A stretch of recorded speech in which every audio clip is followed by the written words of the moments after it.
How's it going, guys? Today I got two knives that are from some people I go to church with. They're both 8CR 13 MOV. Here we have the Guidesman. A buddy of mine picked this up from Menards for $12. It's on bearings with a liner lock, micarta scales, and I'd sharpened this before. I played around with it, kind of did a little imperfect job on sharpening, and I also put a new tip on it for him. We are going to put a new edge on that one. We're going to freehand this one.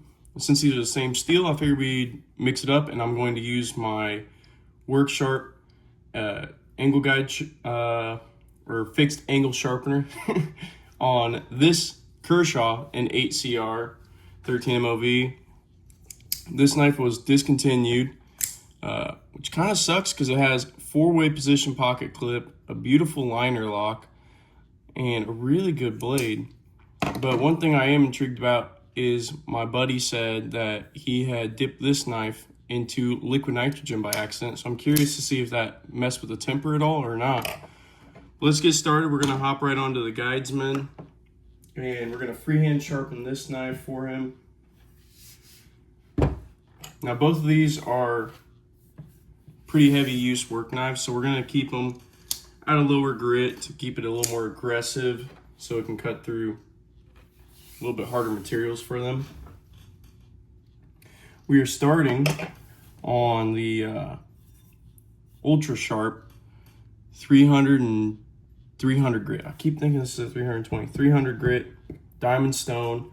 All the stones we're going to be using today are going to be diamond or ceramic. Same thing with the strops, they're going to be diamond.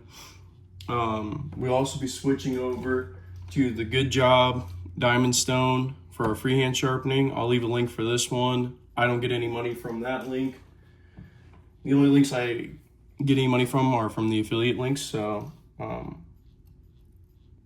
try and I'll see if I can find a link for the Guidesman as well, because it really is a beautiful knife for $12. I'm excited to get back. Oh, smokes. I'm so eager to do this. I forgot to check the angle, or not the angle, the sharpness. So, as you can see, completely dull. My buddy, he has a weird way of saying a knife isn't sharp. What he means is it can't cut through hot butter. And I believe this is his dad's knife. All I know is I walked into church and he handed me two knives, and I was like, okay. And his dad asked if I could put an edge on this. You can see we're getting it to tear the paper a little bit there, but that's about it.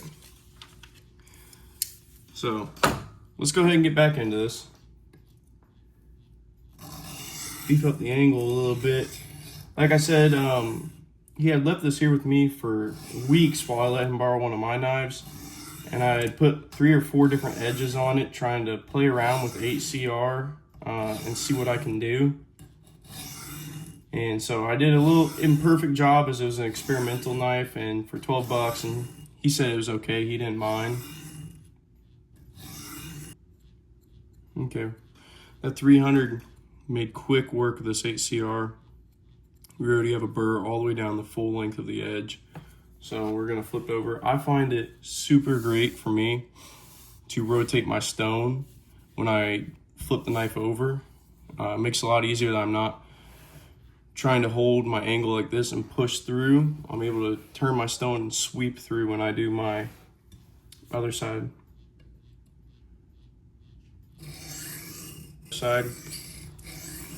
Little tip, I don't know if you can see it very well, but there is streaks all the way down my stone from just the material coming off the knife and getting stuck in my stone. You can use a paper towel, but I find my hand works great. Just wipe. You can see my hand's a little bit silver, and just helps keep the stone clear so it can do its job, cut more aggressively. Diamond stones, especially these plated diamond stones, do not do super great with anything with water, soapy water, anything that can lead to rusting. They do great with diesel, oil, stuff like that I've seen people use. I personally don't like oil because it's literally designed to be a thin film in between two materials, so they can't touch. So I want these to touch. I want them to abrade. So I don't like to use oil, not even cutting oil. And it's perfectly fine on the stone to not use any form of lubricant. So now that we got our 300 done,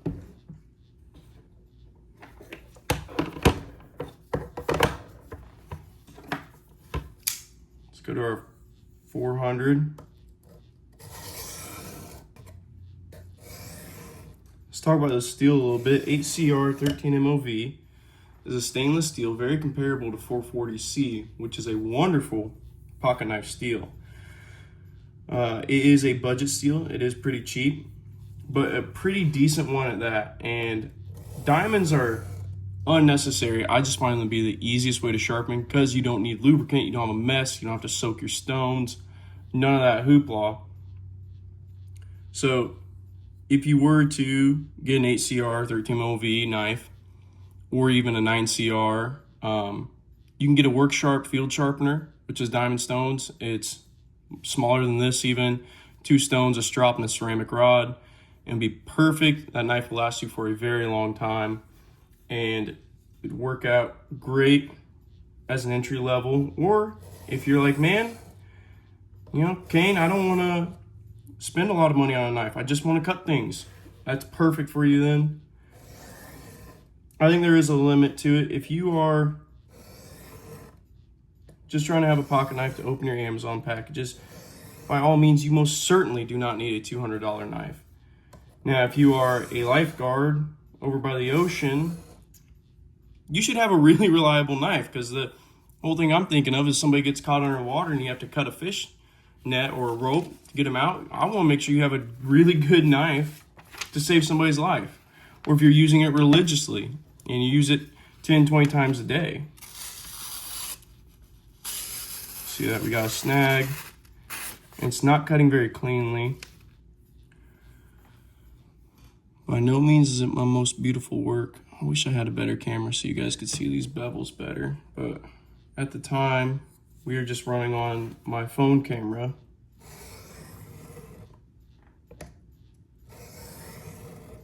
But hey, we did get up to 32 subscribers. And I just want to thank you guys for showing interest in my channel. I really want to grow this channel. I want this to be something I can do a little more regularly, get some better quality, you know, a lamp, camera. And my main goal with the channel is to be able to afford high quality knives and just destroy them to see what they're actually capable of. And, you know, I will go buy a $200 knife and they're like, oh, this lock can hold 700 pounds, or this steel can cut right through glass. And I've never seen it be proven. They just make these remarks, and I would like to be able to afford $200-300 knives to show you guys what you might be getting into when you go to purchase them, what these knives are actually capable of. But in the meantime, we're running off of my budget, and I can't buy the knives to destroy them and collect them. All right. We're gonna go down to our 1000 grit, do some deburring passes, and hit it on the strop. Our burr's not all the way removed. Let's see where we're at with the 400. Get rid of that.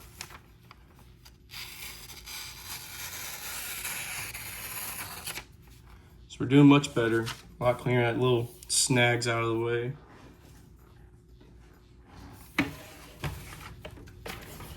Couple of deburring passes. Let's see how it goes.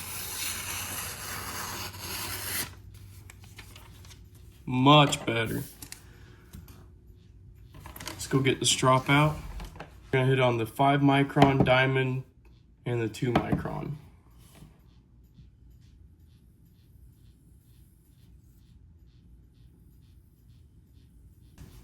Okay, we're done with our strops.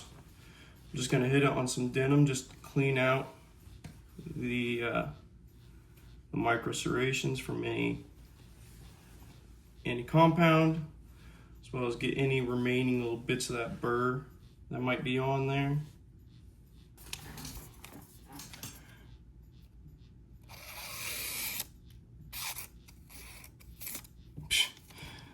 Hang on, that one's from the paper.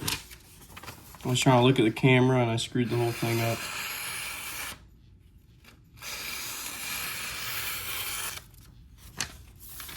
Can it shave? Let's see here. Hair popping sharp. Hard to see, I have really light blonde hairs, but absolutely a shaving sharp knife. Much better than what we were given. We got the knife sharp. We got a little Loctite on the pocket clip since we took it off and bent it back into place. That way it's nice and tight for him. Our blade center, our lockup's as tight as we can get it. Let's go ahead and start cleaning the knife.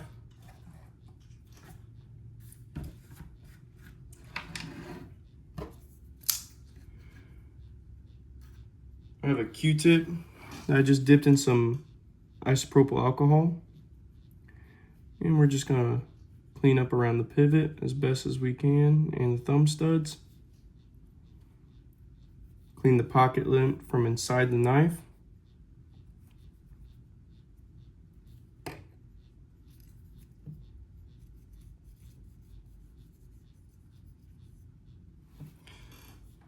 That's why you want that's why you want to clean your knife.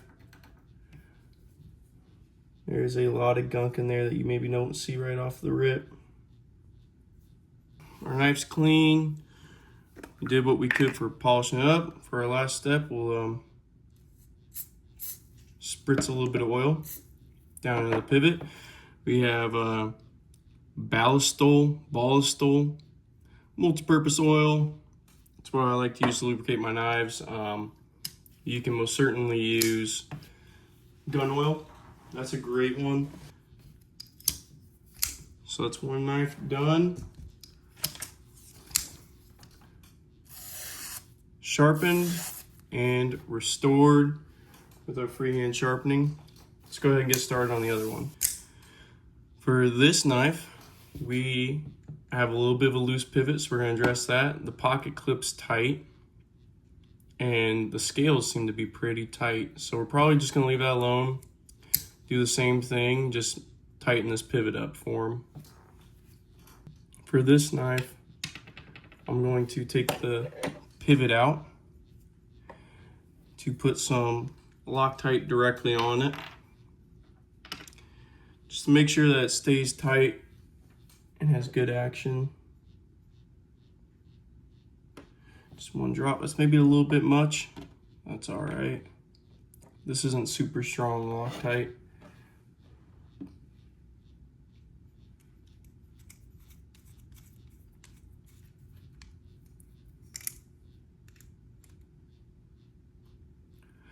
All right, we want to make sure the knife still has good action and it's centered. Pretty good action. Could use a little bit tweaking on the centering.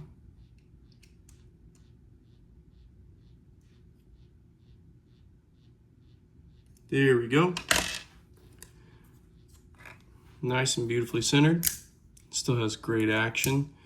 Let's check the lockup. Ooh, much too loose.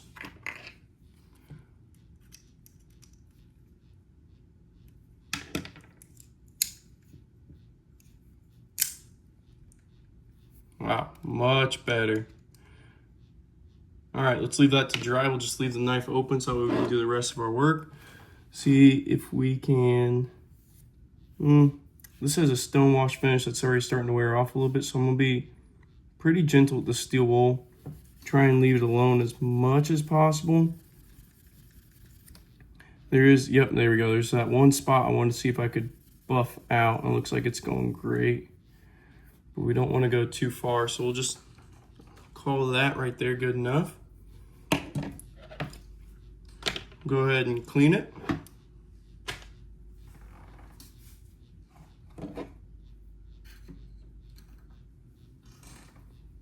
Same thing, we're just going to take a Q-tip, dipped in some rubbing alcohol, and clean this as best as we can. All right, we got the knife up in the Worksharp fixed angled sharpener.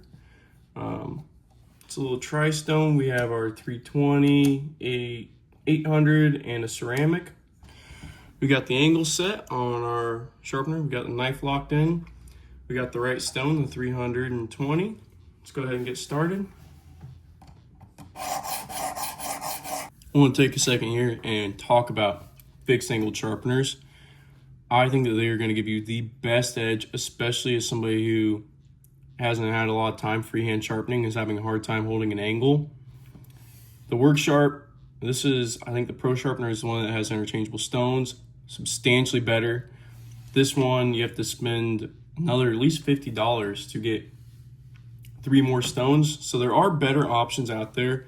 This is a great beginner, or just, hey, I want to maintain my knives. Perfect, but if you want wicked sharp, there's better options. I think this is the best way to get a wicked sharp knife. Powered sharpeners with the belt sanders, Worksharp has some that use belt sanders. I think that they're a wonderful way to screw an edge up fast, especially if you don't know what you're doing.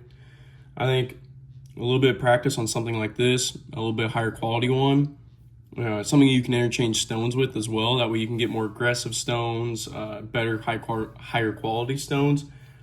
That's going to be your best bet, and I think you're going to get amazing edges pretty quick.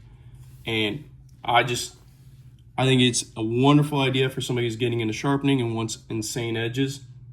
I got the Worksharp because it was at Menards. It was affordable. It is high quality. I do recommend it if it's what you're looking for, but there are better options out there for a little bit more money. I believe this ran me $70 from Menards, and I'll put a link for this as well down below. Once again, I don't get paid from this link at all. I'm just helping you guys out if you want to get into this hobby or just have sharper knives.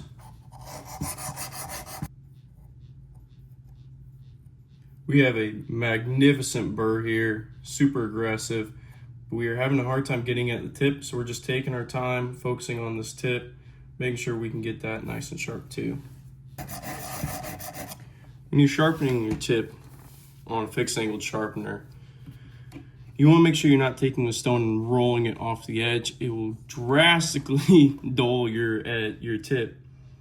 And so obviously being cautious of it is one way to avoid it. Making sure your tip doesn't go past the center line of your stone.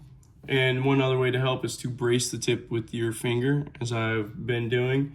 And that can rub away at your finger a little bit and become uncomfortable. Some cons to the Worksharp, this one specifically, are, we mentioned the stones not being able to switch out.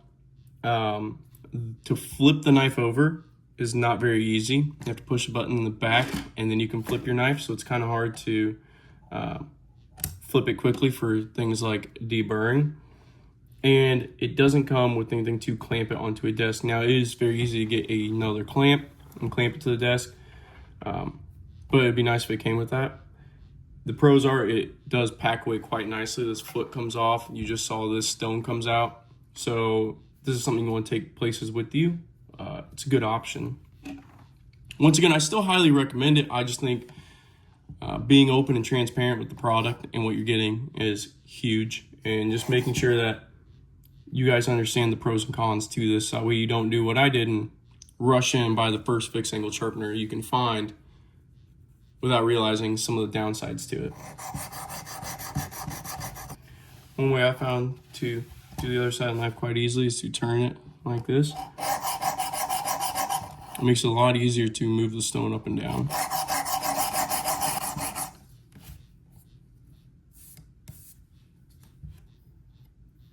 We have a good burr here. We're missing at the tip and at the base of the blade.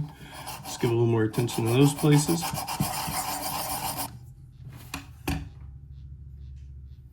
Good burr.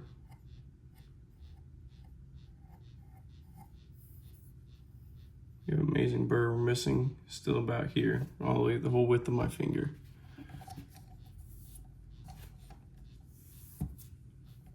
Clean our stone off as good as we can. You can see my hand's a little bit darker shade right there where the stone was. Let's just gonna make sure we get all that metal out from in between the little diamonds. Make sure it's as aggressive as it can be. Oh, shucks.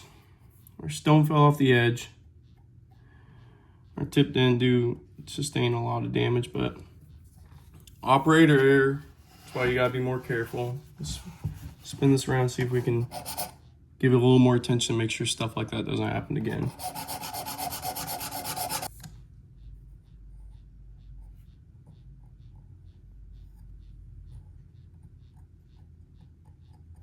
I can tell that he mostly uses the tip of the knife.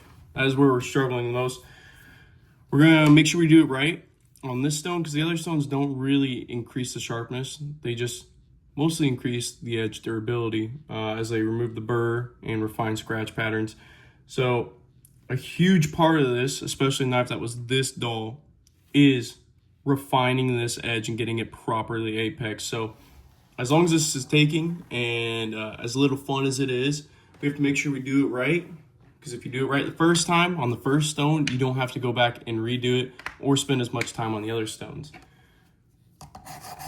We finally got our properly apex.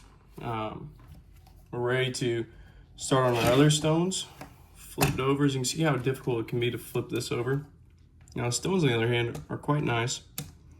Just flip it over the other stone. And we're gonna go ahead and with our 800. Something super cool about this knife is, I don't know if you'll be able to read it, but it was Hinderer design, which makes some high quality knives. I never knew that they partnered with Kershaw. I don't know the whole backstory of it. Maybe they're just flat out owned by Kershaw, but I thought that was really cool to see.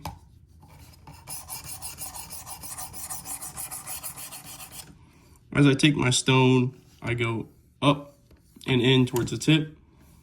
That's how I did it to apex the knife. So I want to make sure I keep doing it that way and not screwing up the scratch pattern, not going the other way.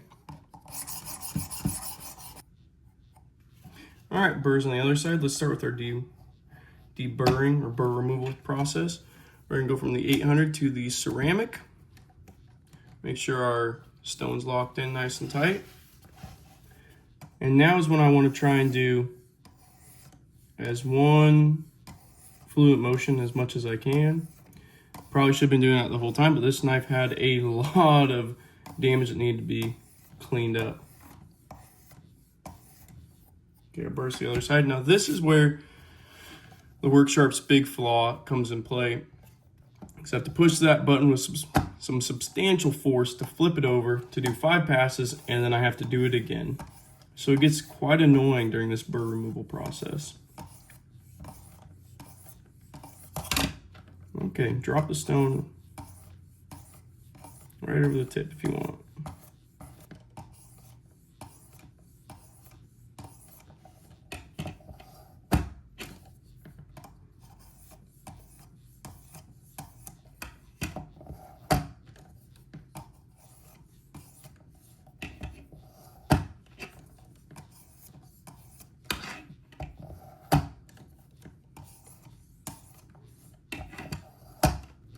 All right, we got the knife out of the sharpener. So we still have some snags and we haven't stropped this at all. I just want to prove that if you just want a sharp knife, that's a great sharpener and you don't really need too much else. All right, we got our Kershaw Scary Sharp. See, yep, it is in fact hair shaving sharp. Our 2 knives sharpened for my friends, and that's gonna be it for today, folks. If you liked it, go ahead and if you enjoyed it, go ahead and like the video, leave a comment, anything, you know, if you have any questions, if there's something you want to see in particular you want me to make a video on, go ahead and please subscribe, and thanks for watching, guys.